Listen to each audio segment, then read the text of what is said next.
So yun guys, what's up mga chong mga kachang. This is Chong Bernard TV again. So pag-uusapan lang po natin, so October 3, October 2, 2025 gabi, nagbabiyahe ako through Lalamove. Anong nangyari, may napansin akong maingay sa motor ko. So pagdating ko ng Tarsera, krug krug, mga ganun ang tunog ang sagwa So ngayon, tuloy pa rin ako sa biyahe. Bandang huli, pag papasok ako ng Tarsera, lagi ko narinig krug krug, ganun tunog, krug, parang nag-uumpog ang mga bakal.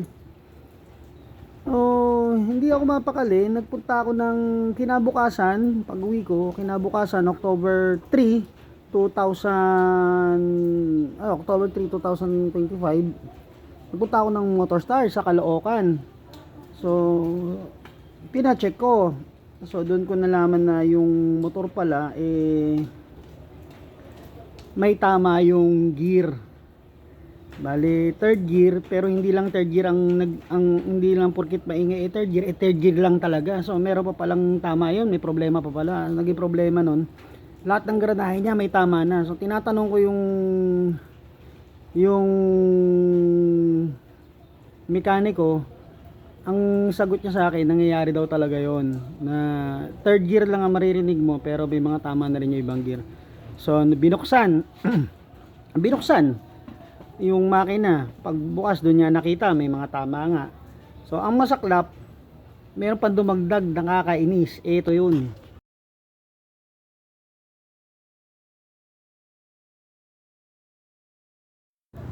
pagbukas ng makina, pambihira naman, putik yung loob.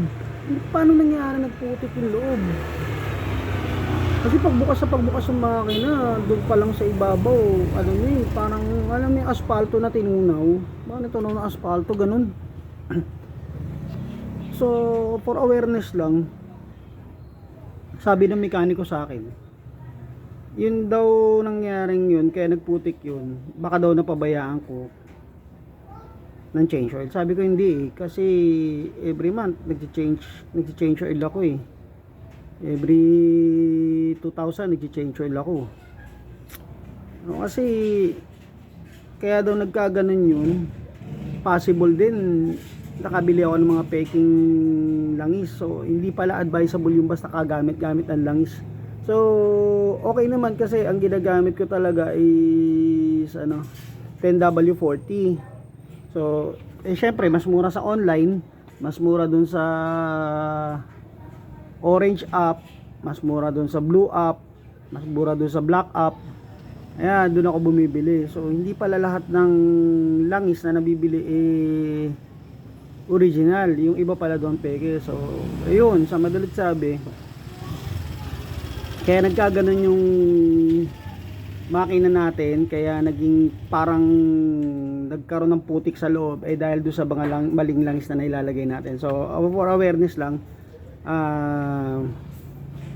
as much as possible sa legit shop na kayo bumili para sigurado.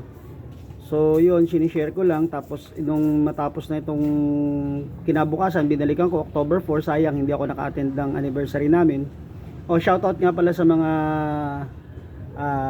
Tau Gamma Pi Triskelion Grand Fraternity, sa lahat sa inyo, sa lahat sa atin, happy anniversary sa chapter ko, sa Baclaran E. Rodriguez chapter, sa GT namin, sa DGT namin, tsaka dun sa lahat na residente namin sa Baclaran Unified. Happy anniversary po sa atin. Pasensya na po, hindi po ako nakapunta kahit sa motorcade kasi sira po yung motor. Hapon ko na nakuha yung motor sa kasa kahapon, October 4. So nakakapanghinayang. So nung nakuha ko na, bali ang gastos sa labor sa overhauling, pumatak na kaagad ng 1.5.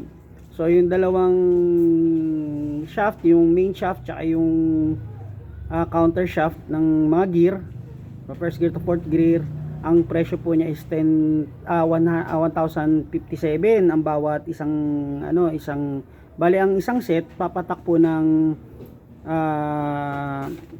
2,114 plus dun sa nilagay na RS8 na langis, 270 plus 39 po yung bawat oil seal. Bali tatlong oil seal yun sa pedal ng gear pedal, shift pedal, yung dito sa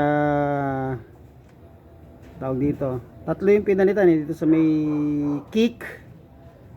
Yung isa hindi ko maalala pero tatlo yung pinalitan, so 39 pesos bawat isa nun. Ang total nung binayaran ko kahapon is 4,200 plus, so mabigat talaga. So yun lang, masasabi ko lang, sana pag meron tayong pera lagi, no? Ang reason pala nun kung ba't daw bumigay yung third shift na yun, although normal daw talaga yun, kaya lang kasi yung biglaang bawas pero pa engine brake. Dapat pala ang discard diyan, antay mo munang bumagal, mag-engine bago ka mag-shift, hindi yung naka-shift ka ng mabilis tapos sabay biglang bagsak, biglang bawas. So yun lang. Talagang masakit sa bulsa. Buti na lang meron tayong sponsor. Shoutout nga pala sa Don Boogie Car Rental. So yun ang sa atin nag-sponsor ng pampa-overhaul natin tsaka mga pyesa natin. Shoutout sa iyo, Boogie. Maraming salamat, tol. Maraming salamat, kapatid.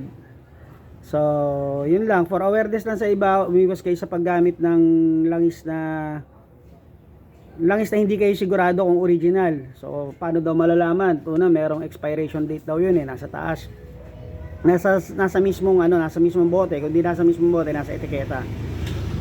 Tapos yung mga safety feature, alamin muna natin daw. Pero pinaka the best daw kung gusto niyo bumili ng gasolina, sa gasolinahan, sa Shell, sa Petron. Yan, kasi hindi magbebenta ng peki yan. So ako medyo dala, dahil nga hindi naman ako eksperto pagdating sa ganyan. So ako doon na lang din sa Motorstar, RS8 na lang din gagamitin ko. So mga chong, this is Chong Bernard TV at nagsasabi sa inyo, please like, share and subscribe. Alright.